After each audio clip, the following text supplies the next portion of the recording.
자, 오늘 말씀에는 지명들이 많이 나옵니다. 어디에 있었다가 어디로 이동해서 거기서 진을 쳤고, 그 다음에는 또 어디로 이동을 해서 진을 쳤고, 그 지명이 정확히 어디인지 우리가 알 수가 없습니다. 우리가 그 위치가 여기쯤일 거야 라고 짐작할 수 있는 자리도 있고, 이거는 도대체 어딘지 알 수가 없는데, 이렇게 생각되는 곳도 예를 들면 있습니다. 중요한 건 그게 아니죠. 우리가 무슨 고고학적인 학문을 위해서 성경을 읽는 것이 아니질 않습니까? 지금 이스라엘 백성들은 광야 40년 행군 중에 마지막 네 번째 행군, 다시 말해서 호르산에서부터 모압 평지까지의 행군을 이어가고 있는 것입니다. 그들은 이제 에돔 서쪽 광야를 이쪽 저쪽 방황하던 38년의 그 무의미해 보이는 방황을 끝내고 이제 조금 우회를 해서 돌아가는 것 같은 느낌을 갖기는 하지만, 그러나 어찌되었건 가나안 땅을 향한 어떤 목적을 가진 한 방향으로의 어떤 행군을 시작을 한 것입니다. 그냥 동에서 서로 서에서 동으로 왔다 갔다 하는 것이 아니고, 조금 우회는 하지만 쭉 그 이스라엘 백성들이 진쳤던 곳을 점으로 연결하면 그 비슷비슷한 자리를 왔다리 갔다리 하는 것이 아니라 뺑 돌았지만 결국 가나안 땅을 향해서 가고 있음을 알게 되는 것입니다. 말씀을 보면 정확히 그것들의 위치를 이해하기는 어렵지만 결국은 뭐냐? 결국은 그 에돔 땅 변경을 우회해서 어느 순간에 에돔 땅을 벗어져 나왔다. 에돔 땅을 벗어져 나오면 이제 모압 땅이거든요. 이때 이야기들을 조금 간략하게 요약된 것이기는 하지만 이제 또 신명기 말씀에도 이렇게 말씀이 있습니다. 거기에 보면 에돔 땅을 지나갈 때에 에돔은 너희 형제 민족이니까 다투지 말고 그들에게 손해를 끼치지 말아라. 이제 이런 말씀이 있었거든요. 그래서 그 땅을 벗어져 나와서 이제 모압 땅에 들어가니까 모압 사람들에게도 다투지 마라. 그들에게 손해를 끼치지 마라. 그런 말씀을 하나님께서 모세를 통해서 주십니다. 마찬가지로 암몬에게도 그렇게 말씀하시죠. 그렇게 한 이유는, 자, 모압과 암몬은 이렇게 거슬러 올라가면 아브라함의 조카였던 롯의 후예들입니다. 그리고 에돔 사람들은 이삭의 형이었던 야곱의 형이었던 에서의 후손들입니다. 그러니까 이제 형제 민족이라 이거죠. 그렇기 때문에 그들과 다투지 말라. 물론 에돔 족속이나 또는 모압 암몬 족속에 대해서 좋지 않게 말하시는 대목도 있습니다. 그들은 절대로 여호와의 회중에 들어올 수 없다. 그들은 책망을 받고 징계를 당할 것이다. 이런 식의 말씀을 하실 때도 있지만, 지금 출애굽할 때에는 굳이 그들과 다투지 말라. 그들에게 손해를 끼치지 말라는 말씀을 주시는 것이죠. 자, 그렇게 해서 그 에돔 사람의 땅을 벗어져 나왔고, 그리고 지금 말씀을 보면 모압 사람의 땅도 벗어져 나가고 있습니다. 모압 사람의 땅 북쪽 경계를 아르논 강이라고 표현하고 있습니다. 아르논 강이 동쪽에서부터 서쪽으로 흐릅니다. 그래가지고 요단강까지 흐르는 강이죠. 그런데 어떤 구절에는 아르논 강, 어떤 구절에는 아르논 골짜기라고 표현을 했습니다. 이것은 이 강이 1년 12달 계속해서 물이 흐르는 강이 아니기 때문에 그렇습니다. 우기에만 잠깐 비가 내릴 때에만 잠깐 물이 흘렀다가 건기가 되면 물이 바짝 마릅니다. 그런 강을 이제 와디라고, 건천이라고 보통 말하죠. 그렇기 때문에 비가 오지 않는 계절에는 거기 물이 흐르지 않기 때문에 거긴 그냥 골짜기일 뿐이고, 그 골짜기는 이렇게 사람들이 다니는 길처럼 활용될 수도 있고, 뭐 그런 어떤 이쪽 마을과 저쪽 마을의 경계의 역할을 하는 그런 경우도 있었던 것입니다. 그래서 모압 사람들이 사실은 더 넓은 지역을 차지했는데 나중에 이제 르바임 족속인가요? 북쪽의 다른 가나안 족속들에게 밀려서 이 아르논 골짜기를 경계로 남쪽에는 모압 족속이 살고 북쪽에는 다른 이방 족속들이 사는 그런 때에 이스라엘 백성들이 여기에 도착을 한 것입니다. 그래서 그 아르논 골짜기까지 왔고, 그걸 넘어서 모압 사람들이 다스리는 경계를 넘어서 조금 더 북쪽까지 올라갔습니다. 그곳을 오늘 말씀 맨 마지막 구절에는 모압들이라고 표현을 했고, 거기에 주변 땅에 내려다 보이는 비스가 산이 있다라고 그렇게 표현을 하기도 한 것입니다. 여기까지 온 것이죠. 그 중간에 뭐 어쩌면 여러 가지 에피소드들도 있었을 것입니다만 그런 것까지는 기록하지 않고 우리로서는 조금 생소하지만 이런저런 지명들을 계속 열거하면서 이스라엘 백성들이 우회하기는 했지만 지금 가나안 땅 목전까지 왔다. 모압 평지라는 것은요, 이제 요단강만 건너가면 바로 가나안 땅인 그곳이기 때문에 그렇습니다. 오늘 말씀 중에서 특이한 부분은 중간에 우물을 만나는 대목입니다.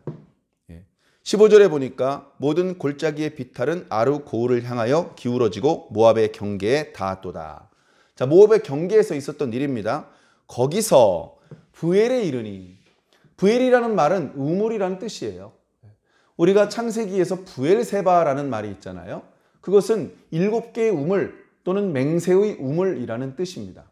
부엘이 이제 우물이라는 뜻인데 부엘에 이르니, 부엘은 여호와께서 모세에게 명령하기를 백성을 모으라, 내가 그들에게 물을 주겠다라고 해서 팠더니 물이 나왔던 바로 그런 우물이라는 것입니다.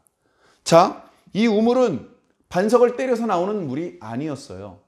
결국은 사람이 땅을 파고 거기서부터 터져 나오는 샘물을 만나서 그것으로 목마름을 해결했던 그런 우물입니다.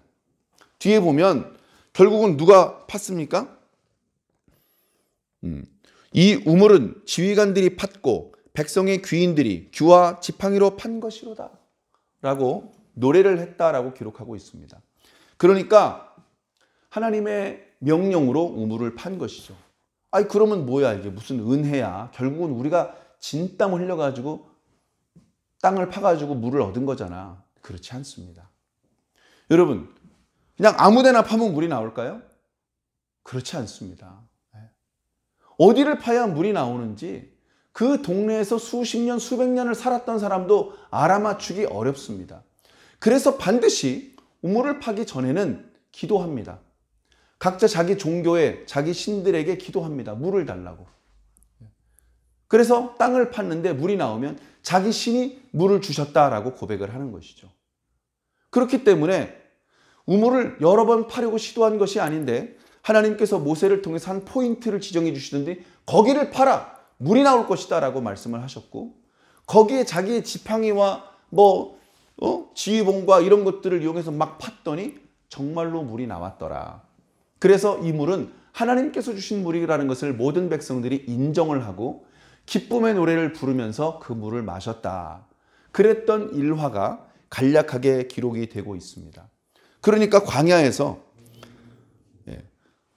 그냥 광야를 행군할 때는 쉽게 말하면 옆에서 자신들이 행군하는 모습을 구경하는 사람도 없고 주변에 아무것도 없습니다. 그런 곳을 그냥 이리저리 왔다 갔다 했던 것인데 지금 에돔 땅, 그 다음에 모압 땅을 지나갈 때는 어때요? 바로 옆에 사람들이 있어요. 바로 옆에 동네 사람들이 쳐다보고 있고 동네 사람들이 기로는 갖추게 왔다 갔다 하고 있습니다. 그 사이를 지나갈 때는요, 기분이 또 달라요. 기분이 또 달라. 그 사람들은 고기도 먹고 떡도 먹고 물도 마시고 보니까 포도주도 마시네. 우리는 포도주 안 먹은 지가 벌써 40년 다 돼가. 그렇지만 그들에게 떡을 달라고 할 수 없고 포도주를 달라고 할 수 없습니다. 그냥 어금니 깎게 물고 아무도 나이든 어른으로부터 시작해서 그렇게 제잘거리던 아줌마들 그리고 꼬맹이들도 조용히 아무 소리 안 하고 그 땅을 지나가는 겁니다. 빨리 이 땅을 지나가서 사람들이 주변에 없는 좀 한적한 곳에 나갔으면 좋겠다. 거기 가야 편하게 방구도 낄 수 있을 것 같고 여러 가지로 누구 흉도 보고 얘기도 좀 할 수 있지. 아이고 여기서는 아무 소리도 못하고 그냥 빨리 지나가고 싶다. 그런 심정으로 꾹 참고 지나왔는데 모압 땅 끄트머리에서 우물을 만난 겁니다. 그래 그동안 입을 꾹 다물고 있었던 이스라엘 백성들의 입에 노래가 터져나오기 시작한 것이죠. 이 노래는 바로 하나님께 대한 감사의 노래입니다.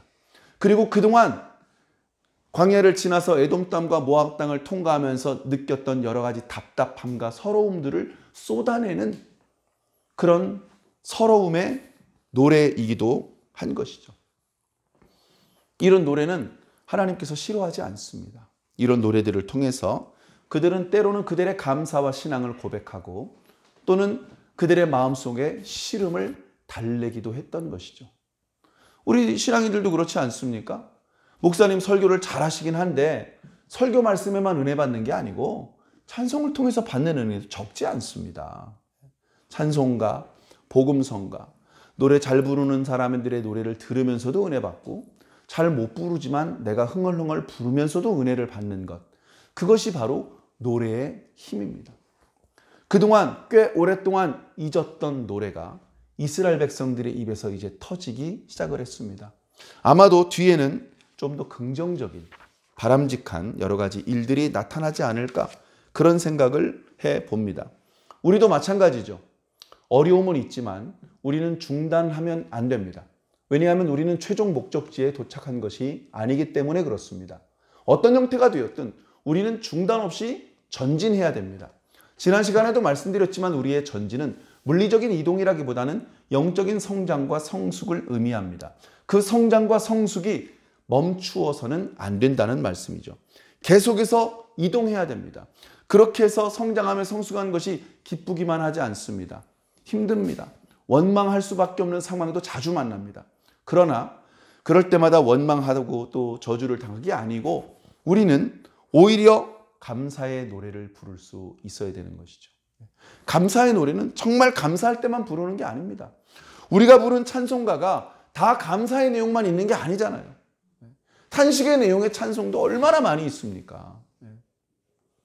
그래서 우리는 우리의 마음이 어떤 감정의 상태이든지 기쁨이든 슬픔이든 감사든 또는 어떤 고통의 상황이든 우리는 그것을 노래로 승화시켜서 이렇게 노래의 형태로 기도할 수 있으면 좋을 것 같습니다. 그럴 때 우리는 더 주님의 은혜를 진하게 경험할 수 있고 주님의 위로를 더 강하게 체험할 수 있을 것입니다. 그런 위로를 바탕으로 우리는 또다시 전진할 수 있는 것이죠. 오늘도 그렇게 위로받으시고 그렇게 전진하시기를 예수님 이름으로 간절히 축원합니다.